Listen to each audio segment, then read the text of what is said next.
Here. Lubes. Here. Joliet. Here.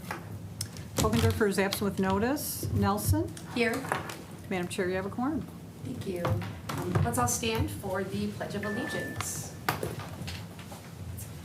I pledge allegiance to the flag of the United States of America and to the republic for which it stands, one nation, under God, indivisible, with liberty and justice for all. All right, next up, we have the approval of the minutes from the July 27th, 2021 LACO meeting. Do we have a motion? Motion by Commissioner Jackson, support by Commissioner Lubes. All those in favor signify by saying aye. Aye. Aye. Opposed? Minutes approved. Next up, we'll move on to the approval of the agenda. If there aren't any corrections to the agenda, do we have a motion? Motion by Commissioner Joliet, support by Commissioner Lubes. All those in favor signify by saying aye. Aye. Opposed? Agenda's approved. Next up, we'll move on to public comment. Is there anyone from the public who would like to address the Legislative Affairs and Government Operations Committee? Alrighty. Seeing none, I will close public comment. Next up, we'll move on to our consent agenda item. We've got 4 items on our consent agenda. All 4 of these items are honorary memorial resolutions. We've got designating September 11th through the 17th as Michigan Patriot Week in Oakland County. Commissioner Spiz is sponsoring that. We have a recognition of September 21 as Deaf Awareness Month in Oakland County, sponsored by Commissioner Powell. We've got a declaring September as a National Sickle Cell Disease Awareness Month, sponsored by Commissioner Jackson. And we also have a 4th honorary memorial resolution declaring September 10th through the 21st as Welcoming Week in Oakland County, and that's sponsored by Commissioner Miller. Do we have a motion to receive and, nope, no, we're not receiving and filing. These are resolutions that'll be recommended to the board, so it's just on a consent, so you can take one vote if you wish. If there isn't any objection, let's take one vote. We need a motion. Motion by Commissioner Motion by Commissioner Lubes, support by Commissioner Jackson. Is that roll call right? Thank you, Pam. Commissioner Gershenson? Here. Yes. Jackson? Yes. Lubes? Yes. Joliet? Yes. Nelson? Yes. Madam Chair, you have 5 yeas, 0 nays. Thank you, Pam. You're welcome. Next, we'll move on to our regular agenda. Item number 5, which is Board of Commissioners, County Executive Appointment, Corporation Council. Do we have a motion? Motion by Commissioner Jackson, support by Commissioner Joliet, and I believe we've got Deputy Chris Ward here with us this morning.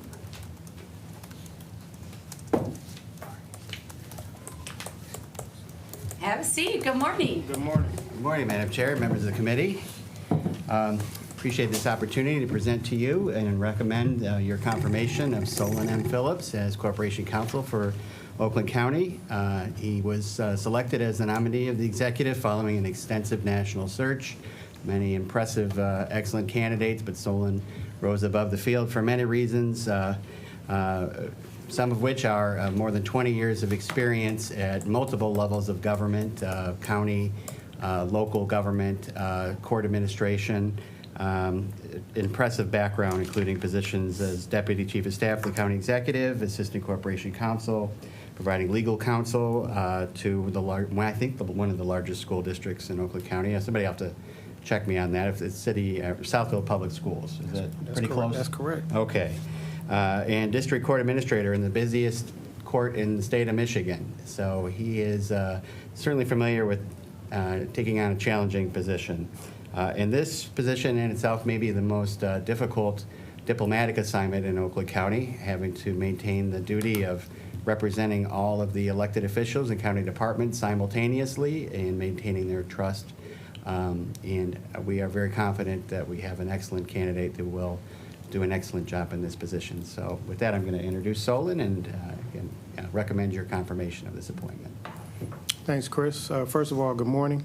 As Chris said, my name is Solon Phillips. I am born and raised in Oakland County, Pontiac, Michigan, product of the Pontiac Public Schools. went to college at Florida A&M University, which is a historically black college in Tallahassee, Florida, and graduated from law school at the University of Wisconsin, Madison, and have been practicing law here in Michigan since 2003. Most of that time has been in public service. I love public service. I look at public service as a calling. You know, I won't sort of go over what Chris already talked about in terms of some of my former positions. My current job is as the general counsel for the 36th District Court down in Detroit.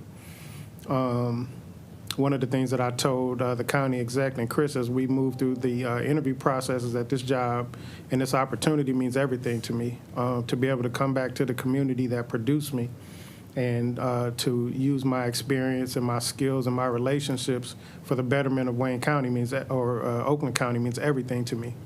So I'm happy to be here with you this morning. I will admit to you that the perfect person is not sitting before you. I've had some personal challenges. The good thing about that is that those challenges allowed me to become a better father, a better husband, better son, a better uncle, and just basically a better human being, a more productive human being, and a more focused human being in terms of my professional aspirations and capabilities. So with that said, I'm here to answer your questions as best I can this morning. Excellent, thank you. Commissioner Lubes.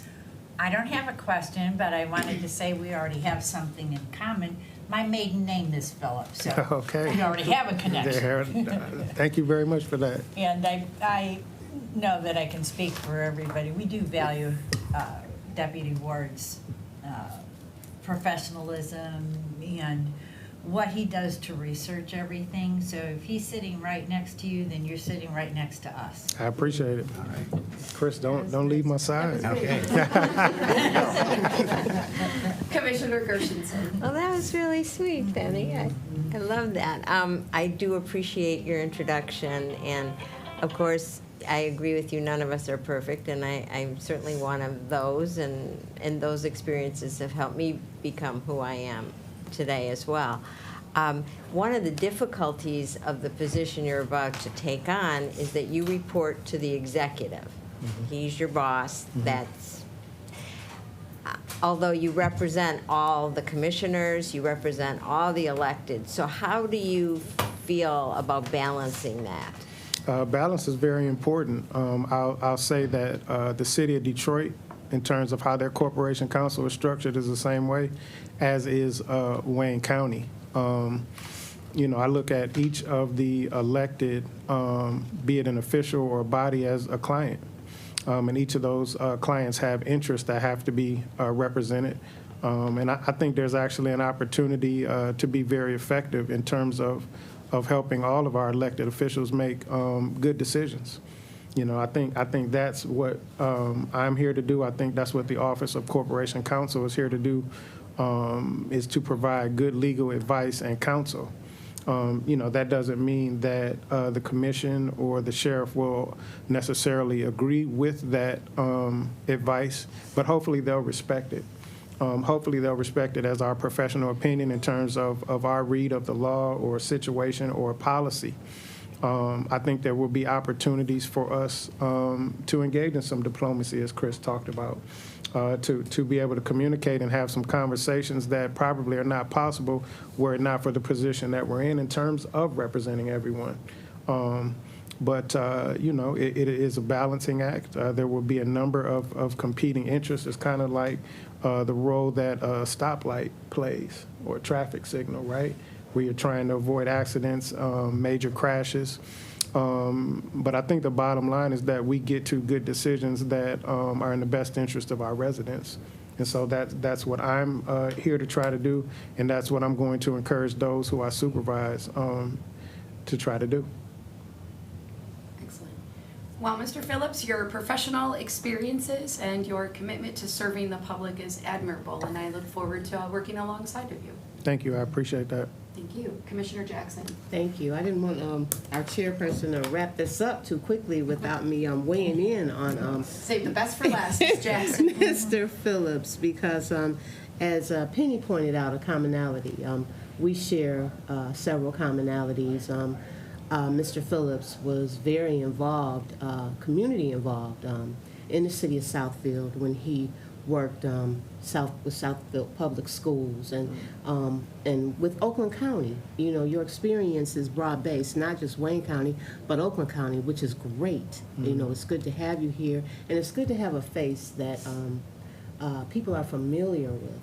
I know at least the residents in Southfield are familiar with you, and you won't represent just a great corporate counsel, but also a role model, someone I'm sure that you will personally reach out and touch, because I know that's the type of person that you are when you served in Southfield. You were very community involved and focused, and you did things to help our young people outside of just the position. And the integrity and professionalism and the accomplishments that we see in your resume and your introduction letter, your cover letter to us, speaks volumes about what we need right now. As public service, we know that we work in an open system, and you've shown that within your work. And I'm very grateful and proud of the decision that our executive team has made in offering you up for this position. So thank you for coming today to present yourself to us and allow me to get to see you again, because it's been a few years, and for those who you're introducing yourself to. So Thank you very much. Thank you. Commissioner Jackson. Mr. Phillips, is there anything else you'd like to share before we move on to a roll call? Just to say that I'm humbled and I'm grateful for the opportunity, and look forward to rolling up my sleeves and getting to work. Excellent. Commissioners, is there any further discussion on this item? Seeing none, roll call, please. On item number 5, Commissioners Jackson, yes. Lubes, Yes. Joliet, Yes. Gershenson, Yes. Nelson. Yes. Madam Chair, you have 5 yeas, 0 nays. Excellent, thank you. Thank you so much. Congratulations, Mr. Thank you. Phillips. Look forward to working with you. Thank you. Alrighty, next up, we've got item number 6 on our regular agenda, which is miscellaneous resolution 21328, amendment to the rules of the Board of Commissioners, revision of section 2, order of business. And I do believe Chairman Woodward was going to be here. I don't see him at this moment. Do we have any confirmation of seeing him? I haven't seen him, but I was under the same impression. Yeah. Do we have a motion? I would like to say maybe we could move this item down on the agenda and perhaps allow time for an arrival. Okay.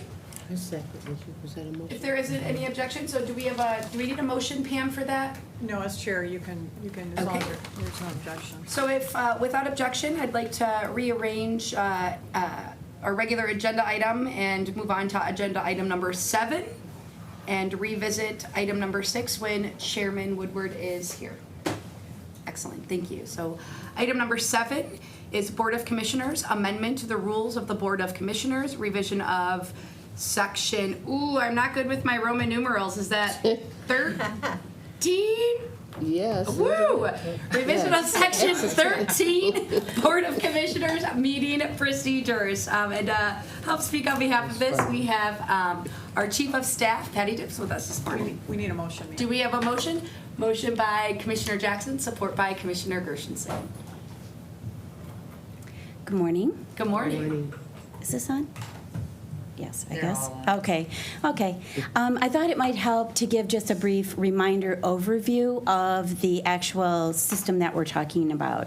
So in brief, the Civic Clerk system was purchased by this board at the end of 2020 to realize efficiencies and streamline some of our manual processes related to agenda management. So creation of notices, item submission, creation of meeting agendas, and minutes all are encompassed within this system. So we are looking at implementing it very soon, and part of this system, in order to utilize its full all the attributes of it, is electronic voting by commissioners. So each commissioner will have a dedicated device in either the boardroom or here during board meetings and committee meetings. And without getting too much in the weeds, votes will be prompted, and you'll see on your screen yes, no, abstain, and save. And so you sign in with unique credentials, and the system will capture your vote. So every vote that is taken this way will essentially be a roll call vote because your vote is connected to your name. Once voting is over, a summary of the votes will be listed on screen once we get all of that worked out with our AV systems and announced by staff. So a change in rules was necessary in order to accommodate electronic voting because currently in your rules it is not. So this was reviewed by Corp Counsel and by a couple other attorneys. And the system in my previous situation where I came from has been working for over 5 years. Excellent. Commissioner Gershenson. So when you say there will be a summary after our votes, is that a summary of each commissioner or just the general? Each name and how they voted. Okay, and then how will the public become aware of our votes? So it will be once our AV system is fully accommodating it, it will be shown on screen. And there's also a way to access it online through the agenda as the meeting is actually going on. There's a public portal for the agenda, and those votes are captured there as well. So if a month after the meeting, if a resident wants to see how their commissioner voted, where do they go? The minutes. Okay, so it will still be reflected in the minutes? Yes, every vote that is taken in this manner will have exactly how each commissioner voted. So essentially, all votes taken in that manner are roll call votes. Okay, thank you. Commissioner Joliet. Thank you. You said when the AV system is ready, that's when the tally will be displayed. Mm-hmm. So I'm assuming that the electronic voting will not start taking place until the AV system is ready. I think it's ready now, but I just wanted to give myself an out. All right, I got you. Yeah. But yes. Okay. Yes. All right. And then, is there going to be any training, or is it just as simple as? It is very simple, but we will actually train everyone. So we have completed department training in terms of countywide departments and internally. And we are now moving to committee chair training because they have some specific roles during meetings, to access requesting to speak and things like that. Then we'll go to vice chairs, and then we're going to redo everybody, commissioners, with committee chairs and vice chairs, just to go over everything. Okay. Excellent. Thank you. Commissioner Jackson. Thank you. Chief Dip, so as far as implementation, you said you came from an environment where it was previously used. Were you there during the implementation stage? Did you see the rough patches or how it went in the beginning? Yes. I was in my previous position for about 16 years. And when our main committee coordinator or committee reporter announced that she was going to retire in 2 years, I immediately started researching agenda management systems so that we would have the institutional and historical knowledge housed within a system rather than a person. And so that is, yes, I researched all kinds of different systems and was there for the nitty-gritty, recording everything, and working through implementation. So I hope to bring a lot of, stories from the battlefield here to kind of skip over those things and to make it a smooth implementation. And so far, so good. And second question would be, as far as the process, because now we vote sequentially, so we'll be voting all at one time, like Yep. boom, and then the results will show. So if there's cases of going back, can you place a pass vote? Can you do a withdrawal and a revote? What's The rule change allows for changes in votes prior to the voting being closed. Okay, all right. And that follows typical practice that we've done prior to this new audio or Electronic, yes. electronic system. So practice doesn't change, correct? Right, a prompt will appear on your screen that says yes, no, abstain, and save. And that's What's the last one? save. You have to save your vote. So it's not there until you save it, so, you know, in case you change your mind. So can you explain that abstain? Is that a pass and then they come back to you? Because we can't abstain. Right. We shouldn't be abstaining. I mean, I'll back up. There are very few, I'm sorry, Madam Chair, if I may. Chairman. There are very unique circumstances where an abstention is allowed. Generally, it's not permissible, but the software has built in that option. So when that occasion occurs, you have to like announce that this is the reason why it's happening. No, It's I not a like I don't Right. want to have to vote No, on this. I understand that, right. but what about pass? Some commissioners often pass. What about a pass? What do you mean pass? Like, while the roll call is happening? Right. So as Patty was talking about, so item A is up, the vote is open, people are voting. There's no, there's not really a pass until you actually cast your vote. Because Now we have a pass, and so then it comes back to you. certainly, but I mean, you decide when your vote is done. Oh, by saving it? So when Right. you hit save, you're like, And I'm how lucky. much time do you have between voting and saving? It would be, the chair would Right. announce Announce the vote and then. votes are closed, or, you know, so you could. would see if somebody was kind of, If it hesitating and- hasn't, like, what do we need? I mean, do we And need more the- information? Mm-hmm. It's time to move on. I mean, are we ready to close the board? I mean, I think it's helpful. Some of the commissioners have been on the board longer. Commissioner Hugh Crawford, this is actually something, he was a strong advocate for a long time. This is, the legislature operates this way with the electronic voting. I know Macomb does. I think Kent does. I mean, it's been definitely growing because it's it's a more efficient way of capturing all those votes when they actually happen. But nothing in terms of the time you need to be able to vote, the votes that's required to be able to do this, the recording of all that. I mean, all that. Nothing changes. Nothing changes from current practice. thanks. Thank you. I have a motion to amend the resolution. Do we have a second? Second by Commissioner Lubes. The amendment is on the screen, and if anybody needs a copy, let me know. I know it might be a little hard to see, but the amendment includes, so in the second whereas, there's a inserting and deleting of language.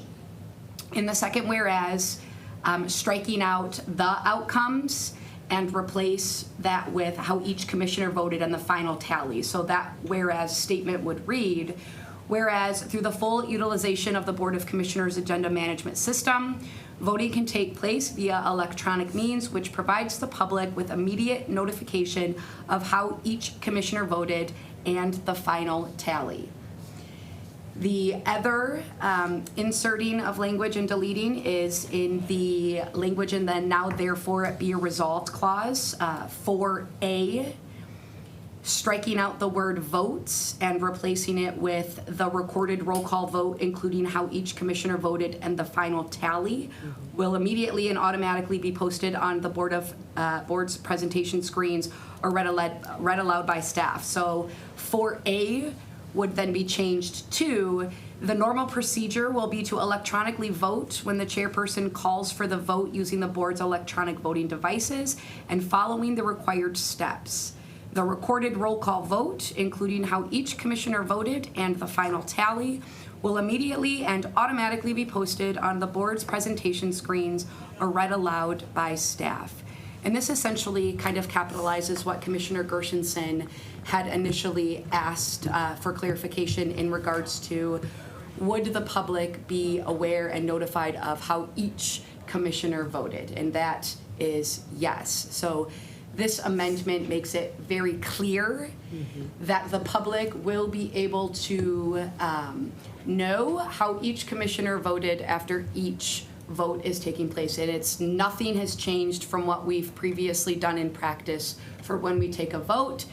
This amendment, as I said, it just clarifies very concretely that the voting of each commissioner is announced.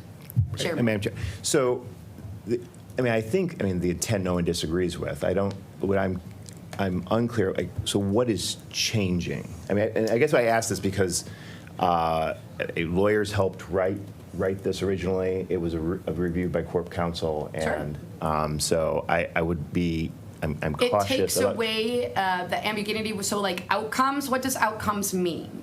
Be more concrete and more specific. What does outcomes mean? It means that each commissioner's vote will be available. The interpretation of the language, and I think we all can agree that sometimes when we do have legal language, it isn't as concrete as it could or should be. So the intent of this amendment is to be very clear on what the words mean. And in that case that you're referencing is outcomes. I understand that. So a whereas clause is not the meat of it. The only part Correct. that actually goes into so Correct. it's like, so that doesn't matter. That never appears in our board So- rules. It's the board commissioner procedures. That's what's in our board rules. and so- 4A is the meat of the amendment. Obviously, the information in the whereas, I wanted to put that additional language so it would be consistent. That's not the with problem. 4A. Yeah. No. Our lawyers and corporation counsel has reviewed the other thing. So I guess I don't understand what we would say. When it was written, as written, and because of the work that's gone into it, votes will immediately and automatically be posted to the board's presentation screens and read aloud by staff. I don't know how. Again, that's concretely defining what votes means, meaning each individual vote from each commissioner. Dave, the way it was written. Ma'am, thank you. Public comment is now closed. Chairman? Okay. I just want to make conceptually, I don't have a problem. I guess my request would be if we could, pause and let corporation counsel review this. Like, is there anything that, there's situations, so currently, now because of the voting practice, so like approval of the minutes, and we do a voice vote, if that's, a permissible, we can record that into the system. Just to move on. For things that require a roll call vote, we can't, we have at times needed to record a roll call vote. I want to make certainly that we're not unintentionally allowing a permissible and an efficient use of the roll call process or a voice vote, or a technology fail or something going forward. So if we Chairman, can. I'm not following you on what you're trying to say, because in B, it makes it very clear that when the electronic voting devices are not available for use due to technical or other difficulties, a decision not to use them or another reason, votes shall be by yes or no, as we've conducted prior to having this electronic voting system. So I hear you. I'm not convinced that I thoroughly understand what you're trying to say. All I'm saying- I do hear the corporate counsel. I know that we did get corporate counsel opinion prior to this amendment. I'm not sure, but I'm also not a lawyer, why that would change anything. But if you're recommending, if I may, if so we can can we take recommend. a recess and get in contact with corporate counsel, because shouldn't this be a quick? I don't know. I don't know how long that may take. That's fine. It's my recommendation, like, if we can just have staff contact him, if it's an easy thing, then we can just, approve it on the floor. Like we have in the past. Okay. I just don't, we can try. If you, want So to move on to the next item. and then I'd like to come take back. if we could do that, we could, because we jumped around on our agenda as it is. Okay. So if we could get staff to see if we could reach out to corporate counsel in regards to this inserting of more concrete language, that would be great. I'd appreciate that. So Madam Chair, are you withdrawing the motion to amend? Why don't we just, Or- No. Or no? Okay. No. Thank you. do we like place on the table and then pull it off the table so we can move on to the next thing? So procedurally, yeah, I do need some, I'm not So there's withdrawing. an amendment that's the on. amendment. Oh, okay. I misunderstood that. So we're is gonna there move, a- we're gonna move on. So do we need to make a motion Right to? now, we have the resolution with the amendment on the table. Right, so, So, so we need to make a motion to like place the item on the you table and. want to make a motion to lay it on the table to take up item 6 right now? Yes. Is that what you want to do? Okay. So I'll make that motion. Do we have support? Support by Commissioner Lubes. Voice vote or roll call? Either one. Roll call, please. Okay. To lay on the table, item 7. Let's see, Lubes, Yes. Joliet, Yes. Woodward, Yes. Gershenson, Yes. Jackson, Yes. Nelson. Yes. Madam Chair, you have 6 yeas, 0 nays. Excellent, thank you. So we will go back to item number 6, and then we will revisit item number 7 before the close of the Legislative Affairs and Government Operations Committee meeting. So item number 6,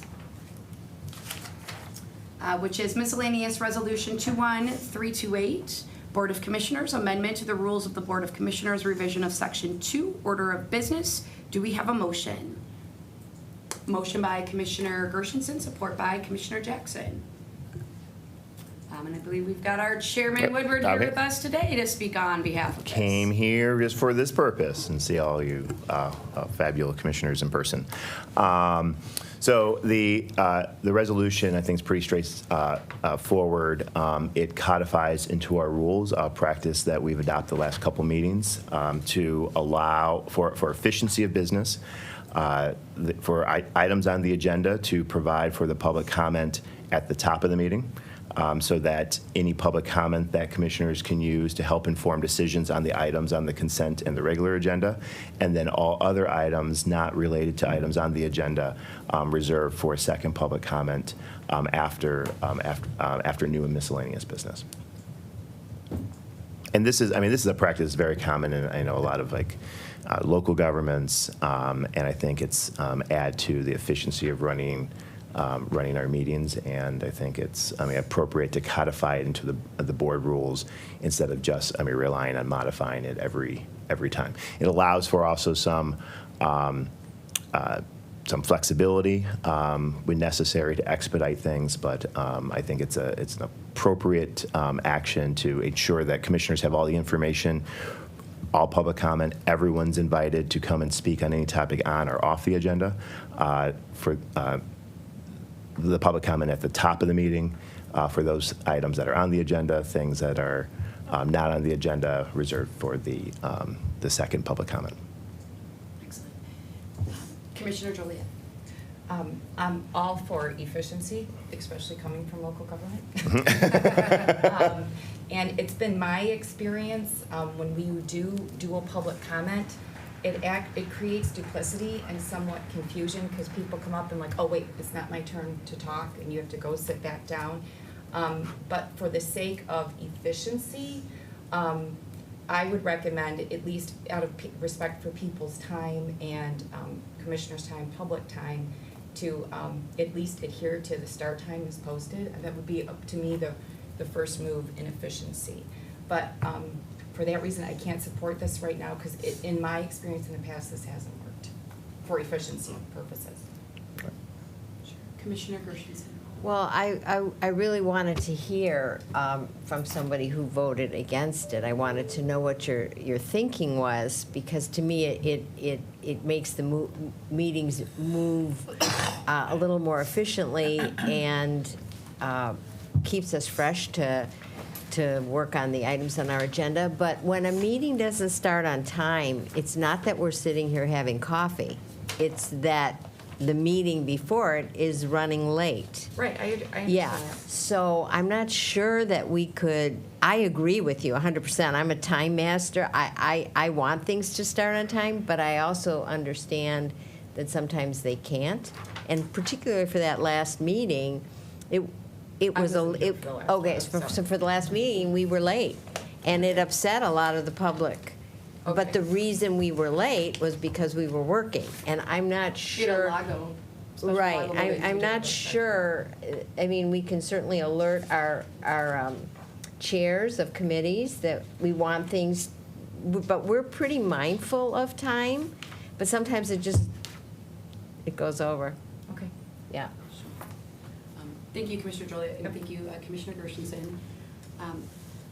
I can, and I do support this amendment. The one thing that I would like to learn a little bit more about, given that there is a change, this is a change for a lot of individuals who do come to public comment and are speaking on things that aren't necessarily on the agenda. What can we do to make sure that we are relaying this change to the public? Is this gonna be posted on our website? Is it gonna be posted on our, district newsletters? Because this is a change, right? And so how can we make sure that this change is relayed? Yeah, Madam Chair, to your point, I think there's two things. I mean, one, it's actually not as uncommon. I mean, having doing a very quick cursory survey of a local government for people who come to to public comment, but it will be posted explicitly. The public comment for things on the agenda, public comment for things not on the agenda, that will be actually on the agenda. So if you didn't read a newspaper article or didn't get the newsletter or whatever, it will be explicitly printed on the agenda. Oh, excellent. Thank you for that clarification. Is there any further discussion on this agenda item? Seeing none, roll call, please. Commissioners Joliet, No. Woodward, Yes. Gershenson, Yes. Jackson, Yes. Lubes, Yes. Nelson. Yes. Madam Chair, you have 5 yeas, 1 nay. Thank you. Thank you, Chairman, for speaking on Great. behalf of that resolution. If there isn't any objection, I'd like to go to item number 8. We would need a motion to remove it off the table, Okay, so remove, to bring it back on the table. No. so that was item number 7. Item 7, yes. Yeah. Do we need a little bit more time, because we do have one more item? Oh, sorry. That's okay. I didn't see that That's one. okay. So if there isn't any objection, I'd like to move on down to item number 8, and then we'll come back and revisit item number 6. So item number 8 on our regular agenda is Board of Commissioners Miscellaneous Resolution 21325, designation of August 2021 as Black Women's Equal Pay Month in Oakland County. Do we have a motion? Motion by Commissioner Gershenson, support by Commissioner Jackson. And it looks like, I do know that Commissioner Powell is a sponsor. Is there anyone that would like to speak on behalf of this honorary memorial resolution? Commissioner Gershenson? Well, certainly, the fact that women make less money in general than men is significant, but when I read the disparity for Black women, I was really shocked. And so I think it's an important issue for us to just be aware of and to support. So I'm definitely supporting this. Absolutely. Commissioner Jackson? I'd like to say it's a very pertinent resolution, and it will bring attention to the disparities in income levels, the type of work that a lot of African-American women are fulfilling, and with just everything that's going on as far as women's equal pay, just to segment this out, just to alert the public that it's something that needs to be highlighted and addressed. I can say that there are very strong statistics as far as the work that a lot of African American women participate in, are cashiers, nursing assistants, caregivers, and a lot of that work doesn't even cross the threshold of $15 an hour pay. So I'm glad to see that Commissioner Powell is bringing this forth, and I'm in great support of it. Absolutely. Thank you. Is there any other further discussion on this item? Alrighty, seeing none, roll call please. On item number 8, Commissioners Gershenson, Yes. Jackson, Yes. Loops, Yes. Joliet, Yes. Woodward, Nelson. Yes, Madam Chair, you have 5 yeas, no nays. thank you. At this time, I'd like to make a motion for a 5-minute recess. Okay. Support? You don't- Support recommendation. You don't really need a motion. We don't need just to one? clear- yeah, just Okay. as a- I have a question. Wasn't the parks change supposed to be on our agenda today? No, that's the next meeting. Oh, at the next meeting, okay. Yeah.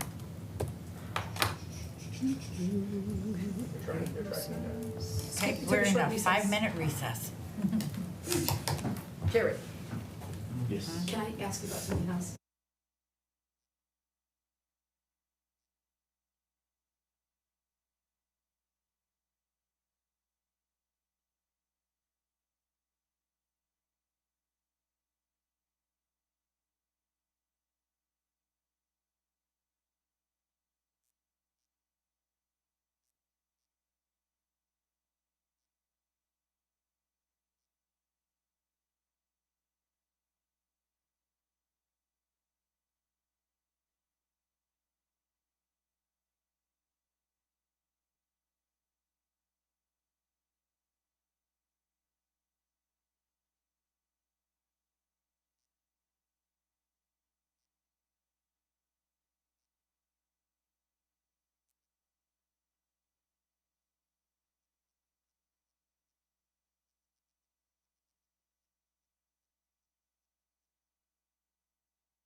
on the language, and if we could blow that up a little bit bigger on the screen so all commissioners could see. We did get confirmation on the language and a suggested tweak of the initial language in the amendment. So the first change in that second That's not- whereas, how each commissioner voted and the final tally, that did not change. That still stands as a part of the initial amendment. The change under 4A, instead of it reading the recorded roll call vote, including how each commissioner voted and the final tally, has been suggested changed to final recorded vote tally of commissioners present. So 4A would read, the normal procedure will be electronically voted when the chairperson calls for the vote using the board's electronic voting devices and following the required steps. Votes will immediately and automatically be posted on the board's presentation screens or read aloud by staff. Votes can be changed in accordance with the required steps for the use of the electronic voting devices until the chairperson declares the voting ended and asks for the final recorded vote tally of commissioners present. And that was the suggested tweaked language from corporate counsel. You okay? I am in support of this tweak and change of the language. It still makes it very clear that each individual commissioner's vote will be represented and accounted for. So, is there any further discussion on this amendment? Chair. Yeah, I think it's also important, and I think it accomplishes what Commissioner Nelson was talking about, or Chair Nelson was talking about, remembering that this is also not just the board meetings, that we'll be incorporating this technology in our committee meetings too. So chairperson refers to whoever is presiding over those meetings. So I think it's good. Procedurally, I think maybe like your original amendment, you probably need to withdraw it and then move this one. Okay. Or Or- if Commissioner Lubes is okay with what's on the table, I mean, with the revision. Okay. You know, if Or you're that- okay with the changes. Okay. um, So since It can Commissioner be- Lee supported the amendment being brought to the table, are you in an agreement, Commissioner Lubes, with the changes of corporate counsel within the language of the amendment I brought forth? Yes. Commissioner Lubes is in support, so we do not need to withdraw. Excellent, thank you. Is there any further discussion on the amendment? Seeing none, roll call on the amendment, please. On the amendment, Commissioners Joliet, Yes. Woodward, Yes. Gershenson, Yes. Jackson, Yes. Lubes, Yes. Nelson. Yes. Madam Chair, you have 6 yeas, 0 nays. Excellent, thank you. Now back to the initial resolution. Is there any further discussion? Okay, seeing none, roll call on the resolution as amended, please. Commissioners Lubes, Yes. Joliet, Yes. Woodward, Yes. Gershenson, Yes. Jackson, Yes. Nelson. Yes, Madam Chair, you have 6 yeas, 0 nays. thank you. Is there any further business to come before the Legislative and Government Affairs Operation Committee this morning? Seeing none, without objection, I declare the meeting adjourned at 10:36 a.m. Thank you, everyone. Thank you.